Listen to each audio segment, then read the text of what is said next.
सुप्रभात बच्चों। तो आप सभी कक्षा 12 के भूगोल के विद्यार्थियों का पुनः स्वागत है। तो प्यारे बच्चों, आज हम हमारे भूगोल के पाठ्यक्रम के अनुसार लेसन नंबर 1 यानी अध्याय 1 से हमारे भूगोल विषय का अध्ययन प्रारंभ करेंगे। हमने पिछली क्लास में देखा कि हमारा भूगोल का जो पाठ्यक्रम है वो किस प्रकार है। इस पर हमने विस्तृत चर्चा की थी कि हमारा जो भूगोल का पाठ्यक्रम है उसमें जो सैद्धांतिक परीक्षा के लिए भूगोल की जो हमारी पुस्तक है उसमें दो पार्ट हैं। पहला पार्ट यानी मानव भूगोल के मूल तत्व और दूसरा पार्ट जो है वो भारत की जनसंख्या और अर्थव्यवस्था से संबंधित है। तो हमारा जो भूगोल का जो पहला पार्ट है यानी मानव भूगोल के मूल तत्व, इसमें हमारी जो फर्स्ट यूनिट है उसका नाम है मानव भूगोल का परिचय।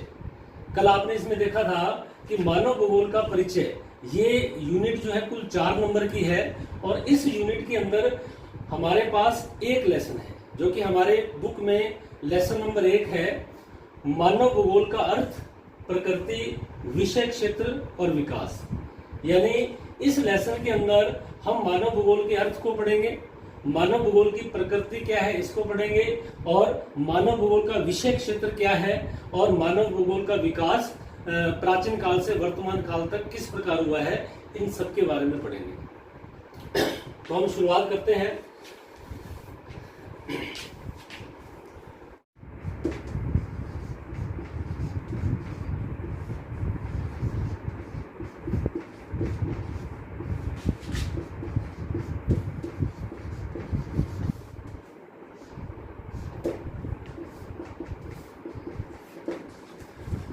तो हम शुरुआत करते हैं मानव भूगोल का अर्थ। मानव भूगोल का अर्थ क्या है? आपने पिछली क्लास में यानी 11th क्लास के अंदर आपने पढ़ा कि भूगोल क्या है और भौतिक भूगोल क्या है।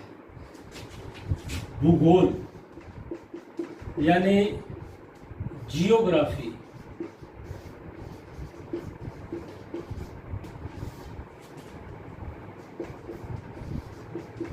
भौतिक भूगोल जिसको आपने 11th क्लास में पढ़ा, और मानव भूगोल जिसको हम आज पढ़ेंगे। तो प्यारे बच्चों, भूगोल का अर्थ आपने 11th क्लास में पढ़ा। भूगोल को हिंदी में इसका शाब्दिक अर्थ आपने पढ़ा भू प्लस गोल। क्या पढ़ा आपने? भू प्लस गोल यानी पृथ्वी गोल है। भूगोल का हिंदी भाषा में शाब्दिक अर्थ आपने पढ़ा था भू प्लस गोल यानी पृथ्वी गोल है। और इंग्लिश के अंदर भूगोल विषय को जियोग्राफी बोलते हैं, यानी जियो प्लस ग्राफी। जियोग्राफी का अगर इंग्लिश भाषा में अर्थ देखा जाए तो जियो का मतलब पृथ्वी और ग्राफी का मतलब वर्णन करना, यानी पृथ्वी का वर्णन करना क्या है? जियोग्राफी है। ये जो भूगोल यानी जो जियोग्राफी है इसकी मुख्य 2 शाखाएं हैं। नंबर 1 भौतिक भूगोल जिसके बारे में आपने 11th क्लास में आप पढ़ के आए हैं, और उसके बाद दूसरी इसकी शाखा है मानव भूगोल। भौतिक भूगोल के बारे में आपने 11th क्लास में पढ़ा कि पृथ्वी के वो सभी दृश्य जिसको प्रकृति ने बनाया है उन सभी दृश्यों का अध्ययन करना क्या है? भौतिक भूगोल है। आपको ये परिभाषा याद आ रही होगी, पियरे बायरेट ने भौतिक भूगोल को बड़ी ही आसान शब्दों में परिभाषित किया था कि पृथ्वी के वो सभी दृश्य जिसे प्रकृति ने बनाया है उसका अध्ययन करना क्या है? भौतिक भूगोल है। और मानव भूगोल का अर्थ क्या है? मानव भूगोल का मतलब ये है कि हमारी पृथ्वी पर मनुष्य के द्वारा जो भी सांस्कृतिक भूदृश्यों को बनाया गया है उन सभी सांस्कृतिक भूदृश्यों का प्रादेशिक आधारों पर अध्ययन करना क्या है? मानव भूगोल है। तो प्यारे बच्चों, भूगोल की मुख्य 2 शाखाएं हैं, भौतिक भूगोल और मानव भूगोल। भौतिक भूगोल यानी जो पृथ्वी के प्राकृतिक वातावरण का अध्ययन करता है, और मानव भूगोल पृथ्वी पर मनुष्य द्वारा प्राकृतिक वातावरण के साथ समायोजन करके जिन सांस्कृतिक भूदृश्यों का निर्माण किया जाता है उनका प्रादेशिक आधारों पर अध्ययन करना क्या है, मानव भूगोल है।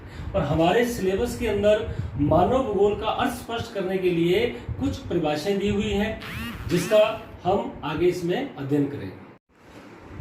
तो प्यारे बच्चों, आपकी बुक के अंदर मानव भूगोल का अर्थ स्पष्ट करने के लिए जो पहली परिभाषा दी हुई है वो है रेडजेल महोदय की। ठीक है, अब रेडजेल महोदय के बारे में 2-3 बातें आपको विशेष रूप से याद रखनी है, ये परीक्षा में भी पूछी जाती हैं।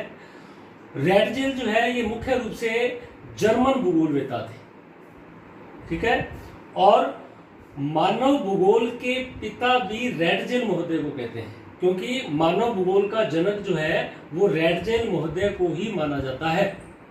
और इनके बारे में एक तीसरी जो मुख्य बात है, इनकी प्रसिद्ध पुस्तक थी एंथ्रोपोजियोग्राफी। रेडजेल ने अपनी पुस्तक एंथ्रोपोजियोग्राफी में मानव भूगोल की परिभाषा इस प्रकार दी है। इन्होंने क्या लिखा है मानव भूगोल की परिभाषा में? मानव भूगोल मानव समाजों और धरातल के बीच संबंधों का संश्लेषित अध्ययन है। तो आप इनकी परिभाषा को ध्यान से देखेंगे तो इसका यही अर्थ निकल के आ रहा है कि मानव भूगोल एक ऐसा विषय है, यानी मानव भूगोल एक ऐसा विज्ञान है जो मुख्य रूप से मानवीय समाजों और धरातल के बीच संबंधों का संश्लेषित अध्ययन, यानी जिस धरातलीय परिवेश में जो मानवीय समाज या मानवीय समूह निवास कर रहा है उस धरातलीय परिवेश के साथ उस मानवीय समूह के क्या संबंध है, क्या अंतर संबंध है, उन संबंधों का अध्ययन करना ही क्या है, मानव भूगोल है। दूसरी परिभाषा जो है एलन सैंपल। एलन सैंपल के द्वारा मानव भूगोल की परिभाषा दी गई है, लेकिन उससे पहले आपको ये देखना है कि एलन सैंपल जो है ये कहाँ की भूगोलवेता थी? अमेरिका की। एलन सैंपल अमेरिका की भूगोलवेता थी। और इनके बारे में दूसरी जो विशेष बात क्या है, वो रेडजेल की स्टूडेंट थी। जो रेडजेल जर्मन के भूगोलवेता थे उनकी स्टूडेंट थी ये एलन सैंपल। और एलन सैंपल ने मानव भूगोल की परिभाषा क्या दी है? मानव भूगोल चंचल मानव और अस्थायी पृथ्वी के पारस्परिक परिवर्तनशील संबंधों का अध्ययन है। बहुत ही बढ़िया परिभाषा इन्होंने दी है, आप ध्यान से देखें इनकी परिभाषा का क्या अर्थ है। एलन सैंपल ने बताया कि मानव भूगोल चंचल मानव, यानी इन्होंने मानव को चंचल कहा है क्योंकि मानव स्वभाव से चंचल है, समय के अनुसार मानव का स्वभाव बदलता रहता है। और पृथ्वी भी अस्थायी है क्योंकि पृथ्वी अपने अक्ष पर भी घूमती है, सूर्य के चारों ओर परिक्रमा भी करती है, यानी पृथ्वी परिक्रमण और परिभ्रमण 2 प्रकार की गतियां रखती है। और पृथ्वी का जो प्राकृतिक वातावरण है वो भी बदलता रहता है। तो इस प्रकार एलन सैंपल ने ये बताया कि मानव भूगोल एक ऐसा विषय है या ऐसा विज्ञान है जो स्वभाव से चंचल मानव और अस्थायी पृथ्वी के बीच जो परिवर्तनशील संबंध है, यानी समय के अनुसार इन दोनों के बीच जो पारस्परिक परिवर्तनशील संबंध है उनका अध्ययन करना ही क्या है, मानव भूगोल है। उसके बाद जो तीसरी परिभाषा है वो है विडाल डी ला ब्लाश की। विडाल डी ला ब्लाश एक फ्रांसीसी भूगोलवेता था और ये फ्रांस के बहुत ही बड़े भूगोलवेता थे। आगे आप इसी लेसन में पढ़ेंगे कि फ्रांस के अंदर मानव भूगोल का विकास करने का श्रेय इन्हीं को जाता है। और आगे चलकर इन्होंने संभववाद की विचारधारा का भी विकास किया था, जिसको हम आगे चल के पढ़ेंगे। तो ये फ्रांस के भूगोलवेता थे। इन्होंने मानव भूगोल की परिभाषा क्या दी है? मानव भूगोल पृथ्वी और मानव के पारस्परिक संबंधों को एक नया विचार देता है, जिसमें पृथ्वी को नियंत्रित करने वाले भौतिक नियमों तथा पृथ्वी पर निवास करने वाले जीवों के पारस्परिक संबंधों का अधिक संश्लिष्ट ज्ञान शामिल है। तो इसमें भी आप इसको ध्यान से देखेंगे परिभाषा को, तो इस परिभाषा का भी सार यही निकल के आ रहा है कि मानव भूगोल एक ऐसा विषय है, एक ऐसा विषय है मानव भूगोल जो मानव और पृथ्वी के जो पारस्परिक संबंध हैं उनके बारे में ही अध्ययन करवाता है। अब जो पृथ्वी और मानव के जो पारस्परिक जो संबंध है वो उन सभी भौतिक नियमों से संचालित होते हैं जो भौतिक नियम पृथ्वी को भी प्रभावित करते हैं और साथ में पृथ्वी पर निवास करने वाले जीवों को भी प्रभावित करते हैं। तो इनके बीच जो पारस्परिक संबंध है उनका अध्ययन करने वाला विषय कौन सा है? मानव भूगोल है। हाँ, तो बच्चों आपने मानव भूगोल की परिभाषा, रेटजल की परिभाषा को आपने देखा, उसके बाद एलन सैंपल की परिभाषा को देखा और विडाल डिला ब्लास की परिभाषा को देखा। सारांश रूप से हम मानव भूगोल के अर्थ को इस प्रकार बता सकते हैं कि मानव भूगोल वह विज्ञान है जिसमें मानव और पर्यावरण के मध्य अंतर संबंधों का अध्ययन प्रादेशिक आधार पर किया जाता है। ये मानव भूगोल के अर्थ का हम सार कह सकते हैं। ठीक है, अब आप देखो, आपने तीनों परिभाषाएं पढ़ी, उसमें ये बताया गया कि मानव भूगोल एक ऐसा विषय है जिसमें मानव का और मानव जिस प्राकृतिक परिवेश यानी पर्यावरण में रहता है उस प्राकृतिक परिवेश से मानव के अंतर संबंध किस प्रकार के हैं। ठीक है, और इसका अध्ययन प्रादेशिक आधार पर किया जाता है। जैसे हमारी पृथ्वी पर भिन्न भिन्न क्षेत्रों में लोग उष्ण जलवायु वाले क्षेत्रों में भी रहते हैं, शीतोष्ण जलवायु वाले क्षेत्रों में भी रह रहे हैं और शीत जलवायु वाले क्षेत्रों में भी रह रहे हैं। इसी प्रकार धरातलीय दृष्टि से देखें, लोगों के समूह पर्वतीय क्षेत्रों पर भी हैं, समतल मैदानी क्षेत्रों पर भी हैं। तो मनुष्य पृथ्वी के जिन जिन क्षेत्रों में निवास कर रहे हैं तो उन क्षेत्रों का जो प्राकृतिक पर्यावरण है वो भी अलग अलग है। तो वहां जिस प्रदेश में मनुष्य रह रहा है वो अपने प्राकृतिक पर्यावरण से किस प्रकार समायोजन किए हुए हैं, उसके अपने प्राकृतिक वातावरण से संबंध किस प्रकार के हैं, उन सभी का अध्ययन करना क्या है? मानव भूगोल का अध्ययन करना है। तो ये इसका सारांश है। हाँ, तो बच्चों ये मानव भूगोल का अर्थ हमने क्लियर कर लिया। अब माध्यमिक शिक्षा बोर्ड की परीक्षा में मानव भूगोल के अर्थ से संबंधित जो छोटे छोटे प्रश्न पूछे जाते हैं, जैसे आपसे सीधे सीधे पूछा जा सकता है कि रेटजल के द्वारा दी गई मानव भूगोल की परिभाषा बताइए, या आपको ये कहा जा सकता है कि एलन सैंपल द्वारा मानव भूगोल की दी गई परिभाषा बताइए, या ऐसे भी प्रश्न आए हैं, एंथ्रोपोजोग्राफी का भी प्रश्न पूछा है कि रेटजल की प्रसिद्ध पुस्तक का नाम क्या है। तो आपने देखा कौन सी पुस्तक है? एंथ्रोपोजोग्राफी।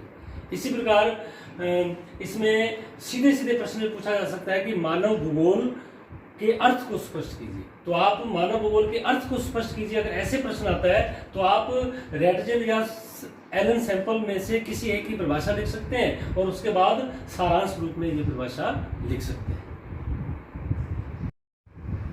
हाँ बच्चों, आगे फिर हमारा टॉपिक है इसी में मानव भूगोल के अर्थ के बाद मानव भूगोल की प्रकृति। ठीक है, मानव भूगोल की प्रकृति क्या है, यानी नेचर ऑफ ह्यूमन ज्योग्राफी।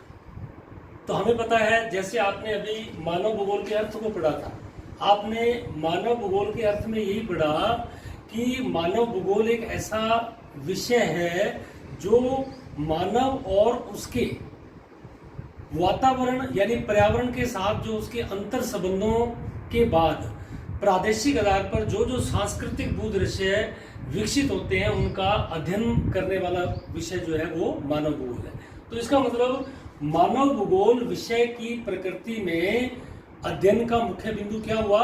मानव के क्रियाकलाप, क्योंकि मानव भूगोल में मानव के क्रियाकलाप ही महत्वपूर्ण है। मानव जहाँ जिस प्राकृतिक परिवेश में रहता है वो प्रकृति से एडजस्टमेंट यानी समायोजन करके तथा उस प्रकृति को कैसे प्रभावित करता है और किन किन भूदृश्यों का वहाँ निर्माण करता है, तो उसका अध्ययन हम मानव भूगोल में करते हैं। क्योंकि मानव भूगोल में हम उन सभी दृश्यों का अध्ययन करते हैं, यानी पृथ्वी पर उन सभी भूदृश्यों का अध्ययन करते हैं जो मानव निर्मित है। तो मानव भूगोल की प्रकृति यही है कि मानव पृथ्वी के विभिन्न क्षेत्रों में निवास करते हुए जो विभिन्न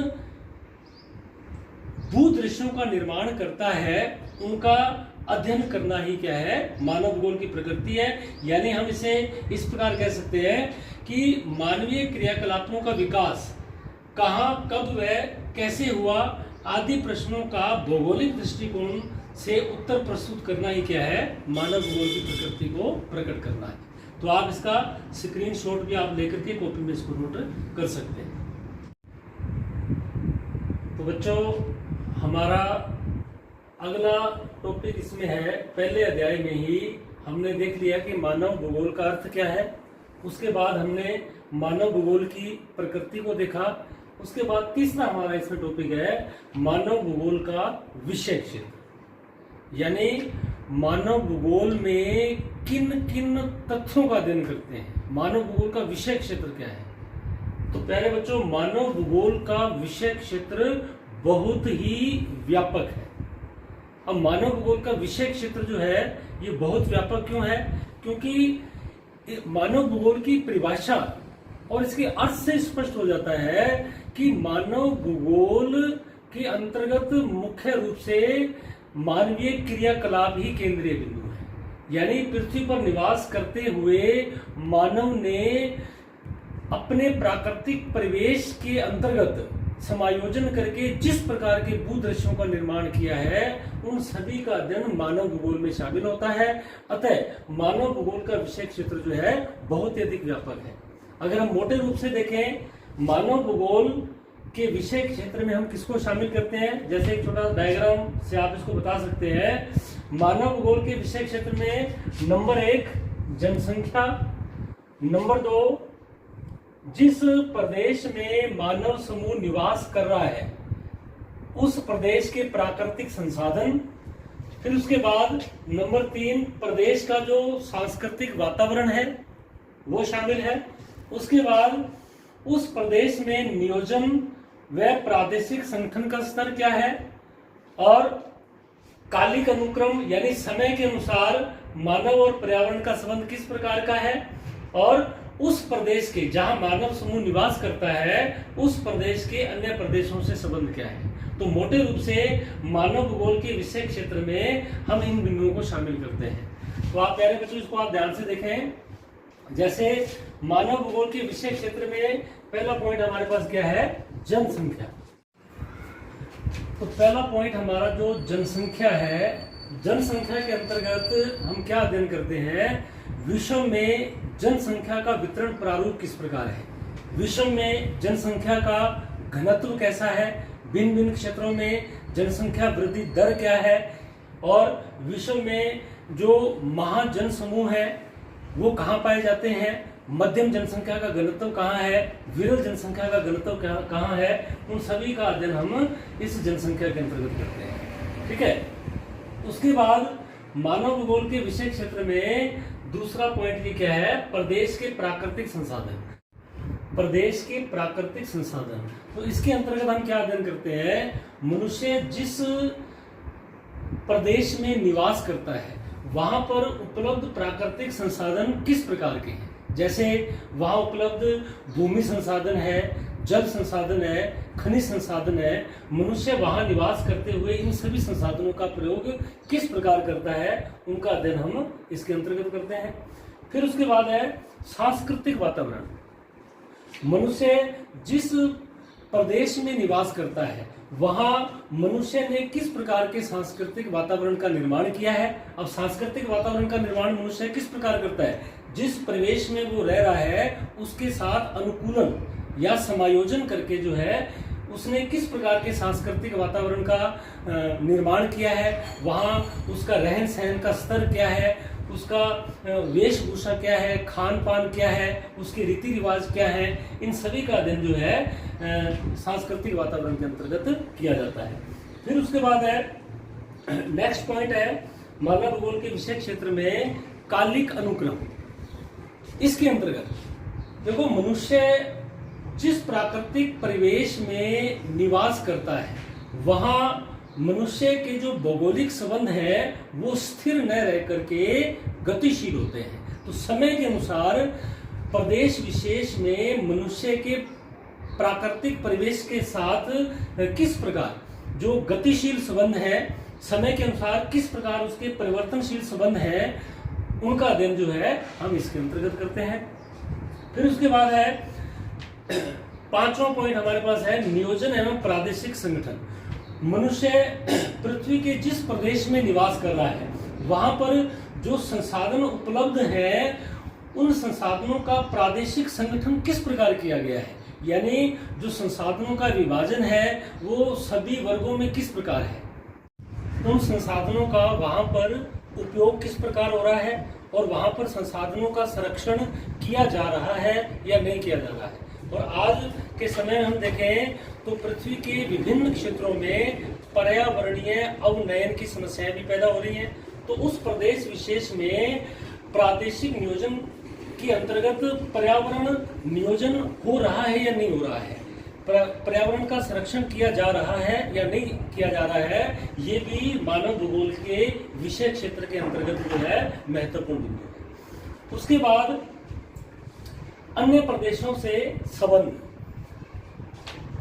मानव भूगोल के विषय क्षेत्र में अन्य प्रदेशों से संबंध के अंतर्गत क्या अध्ययन किया जाता है कि मनुष्य जिस प्रदेश में निवास कर रहा है तो वहां पर मनुष्य कभी भी आत्मनिर्भर नहीं रह सकता है, क्योंकि मनुष्य को किसी न किसी रूप से जो है अपनी अन्य आवश्यकताओं की पूर्ति के लिए दूसरे प्रदेशों पर निर्भर रहना ही पड़ता है। तो जिस प्रदेश में मानवीय समूह रह रहा है उस मानवीय समूह का उस प्रदेश के अतिरिक्त अन्य प्रदेशों से किस प्रकार के आर्थिक संबंध हैं, किस प्रकार के सामाजिक संबंध हैं, किस प्रकार के सांस्कृतिक संबंध हैं, इन सभी का अध्ययन भी हम इसके अंतर्गत करते हैं।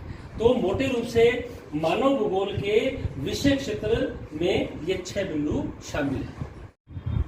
उसके बाद मानव भूगोल के अध्ययन क्षेत्र को अमेरिकन भूगोलवेता हंटिंगटन ने 2 भागों में बांटा है।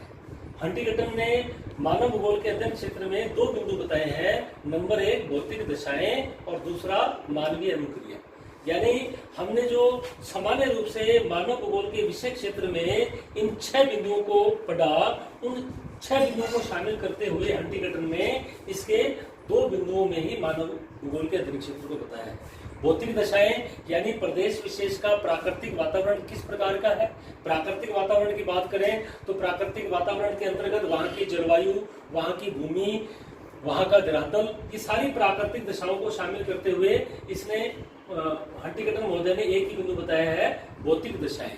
और उस प्रदेश विशेष में भौतिक दशाओं के अनुसार मानव किस प्रकार की क्रियाएं करता है, यानी प्राकृतिक पर्यावरण से किस प्रकार की अनुक्रिया करके मनुष्य सांस्कृतिक वातावरण का निर्माण करता है, उसको इसने मानवीय अनुक्रिया में शामिल किया है। तो कई बार माध्यमिक शिक्षा बोर्ड की परीक्षा में सीधा सीधा भी पूछा जाता है कि हंटिंगटन के अनुसार मानव भूगोल के विषय क्षेत्र को बताइए। तब आपने उसमें 2 ही बिंदु बताने हैं कि हंटिंगटन महोदय ने मानव भूगोल के अध्ययन क्षेत्र में भौतिक दशाएं और मानवीय अनुक्रिया को शामिल किया है। तो प्यारे बच्चों, लेसन नंबर 1 में हमारे जो टॉपिक था मानव भूगोल का अर्थ, इसकी प्रकृति, विषय क्षेत्र और मानव भूगोल का विकास, तो जिसमें हमने मानव भूगोल के अर्थ, प्रकृति और विषय क्षेत्र को आज हमने पढ़ लिया है और मानव भूगोल के विकास को हम नेक्स्ट क्लास में देखेंगे। और अभी तक अगर आपने अपने चैनल को सब्सक्राइब नहीं किया है तो तुरंत आप इसे कर लीजिए। और प्यारे बच्चों, जो आपको यहाँ पर पढ़ाया जा रहा है उसको आपको बार बार ये कहा जाता है कि आप उसका स्क्रीनशॉट भी लेते रहें, ताकि आप उसको अपनी कॉपी में होमवर्क के रूप में आप उस काम को मेंशन करते रहें, उसका रिवीजन करते रहें। और अगर आपके किसी प्रकार के भी डाउट्स हैं तो आप जो है उसमें कमेंट लिखकर जो है आप पूछ सकते हैं। थैंक यू, धन्यवाद।